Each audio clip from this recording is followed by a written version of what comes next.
One guy who I'm sure does is Senator Ted Cruz. Hello, Senator. How are you, sir? Good morning, Glenn. Always good to be with you. Good to be with you. We're just talking about how the gun debate really was settled in 1791. Of course, the year that the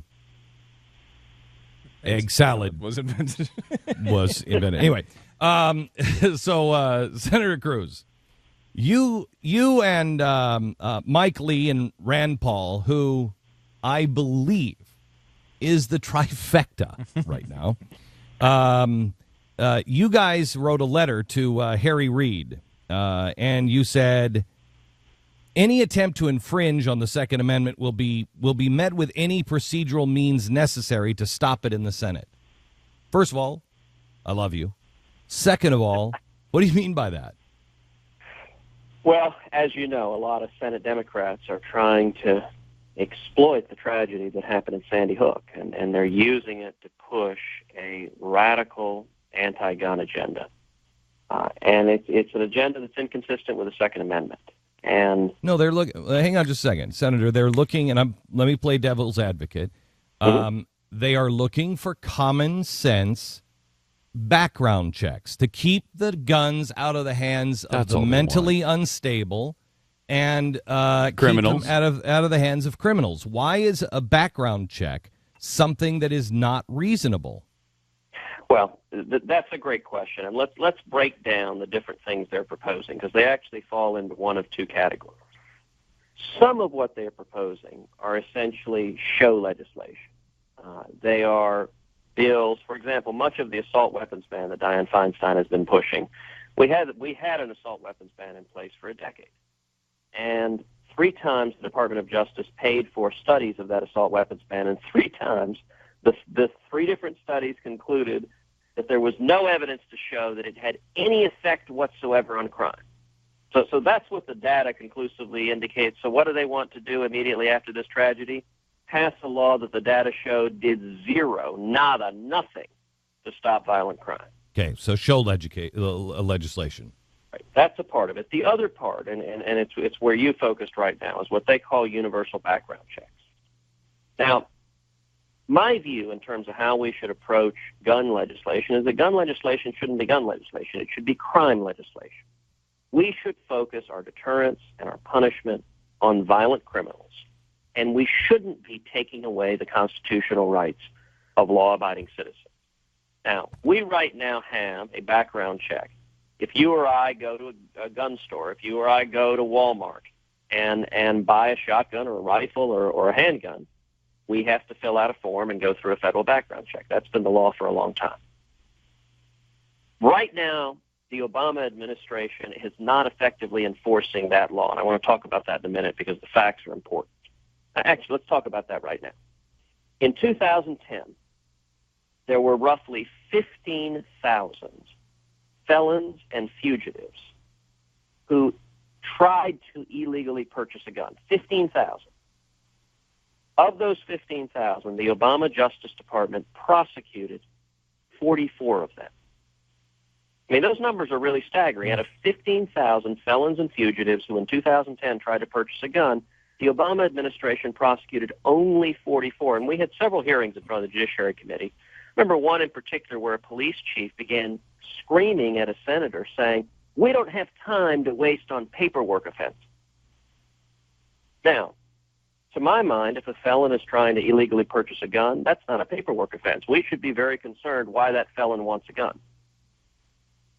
Rather than devote resources, energy, make it a priority to prosecute these felons and fugitives who are trying to buy guns, what the Obama administration instead is doing is pushing what they call universal background checks, which would extend the background check to every single private transaction between law-abiding citizens. If you and I go duck hunting, we're glad you're now at Texan. If you and I go duck hunting together in Texas, and we're sitting in the duck blind, and you look over and say, "Hey, that's a good-looking shotgun," and I offer to sell it to you, that law would require I wouldn't be able to sell it to you. I'd have to go through a federal background check to check you before we can do that. And what the Department of Justice has told the Judiciary Committee is the only way you could implement their so-called universal background checks is for the federal government to compile a registry, a list of every firearm owned in private possession today in the United States. And I think a registry is very, very dangerous.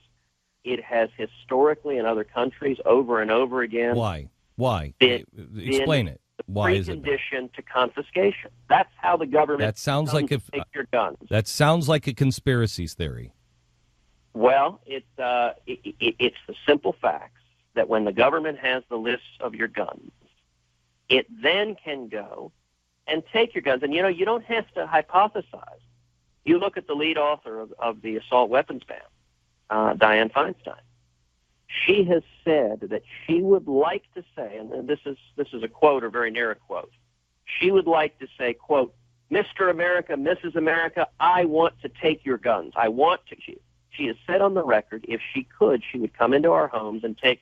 She was talking about what she calls assault weapons. So let me go. She's admitted that her ultimate goal is confiscation. I know that. Now let me again play devil's advocate.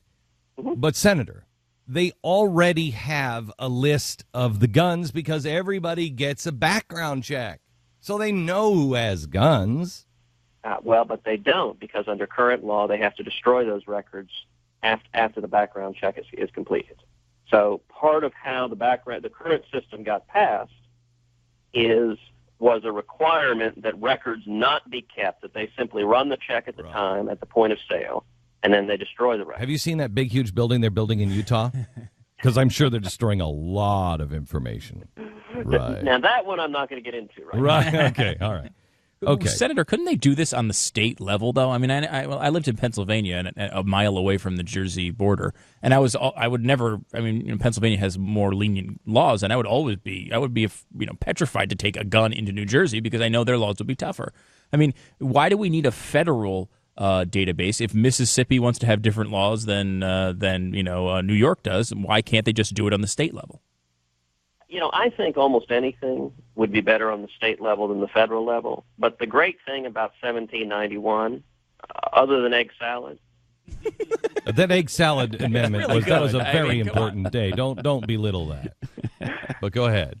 Was the Bill of Rights protects all of us, and the states can't take away our Second Amendment rights any more than the federal government can. We had two major decisions in the U.S. Supreme Court in the last decade. The first was Heller, which I played an active part in litigating. I represented 31 states in the Heller case, where together with Mr. Heller, the lead litigant, we won a landmark 5-4 decision that held that the Second Amendment protects an individual right to keep and bear arms that the federal government cannot take away. And then the follow-up to that was the McDonald case that struck down Chicago's gun ban, and it said the states and local governments are bound by the very same protections of the Second Amendment that the federal government is.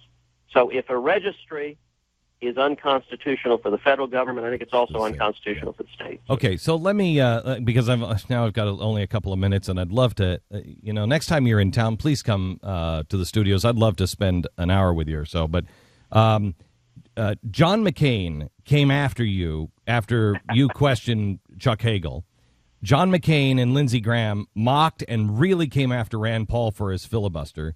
There is an ideological struggle inside of the GOP, and it's happening here in the state level and local level. It is the progressive Republicans versus the independent and constitutionally minded Republicans.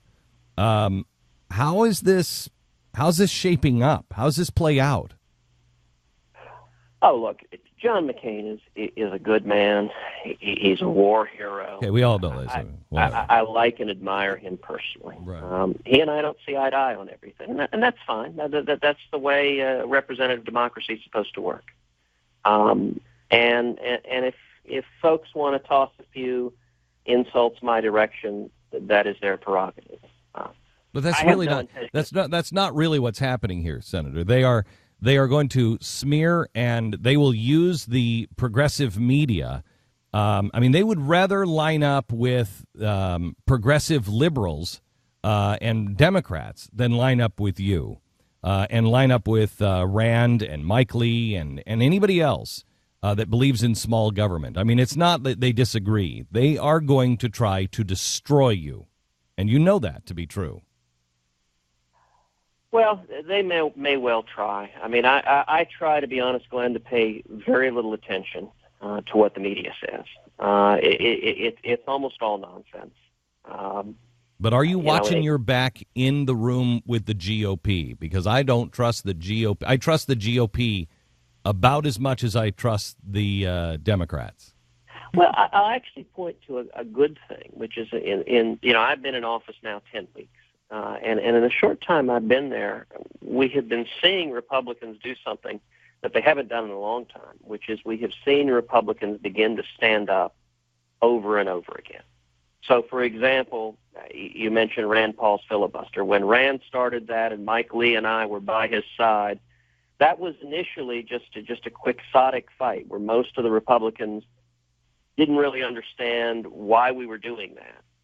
And 13 hours later, we had the majority of Republicans in the Senate standing by our side. We had 20 House members standing by our side. And as a result of standing for principle, the Obama administration finally caved and admitted in writing what they had refused to answer for weeks, namely that the U.S. government cannot constitutionally kill a U.S. citizen on U.S. soil if that individual doesn't pose an imminent threat. I will tell you this, Senator, that I don't put a lot of stock into the man's writings or into his words, but what you did accomplish is, I believe, correct me if I'm wrong, Stu, a 50-point swing with the American people. You changed the minds of the American people, and that is so critical. And I'm up against a hard break, so I've got to run. But, Senator, thank you. Please stay close to God. We are asking people every day to pray for you and others that stand by your side, and as you stand by other sides. So stay clean, stay really aware, watch your back, and tell us how we can help you to let the American people know, because they are looking for leaders. We're beginning to see some real leaders, and they are here ready to be mobilized. You stay in touch with us, please.